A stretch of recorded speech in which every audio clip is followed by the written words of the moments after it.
அன்பு ருசி தெரியாது, அறிவு ருசி புரியாது, உடல் முற்றி வளர்ந்தாலும் உள்ளுணர்வு கிடையாது.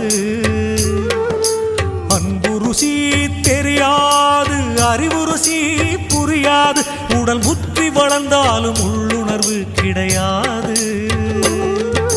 மரமாய் வளர்ந்து விட்டேன் அண்ணலே,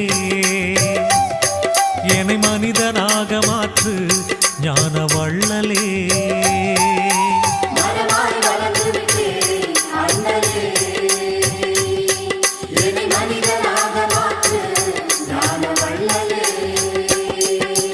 அன்பு ருசி தெரியாது, அறிவு ருசி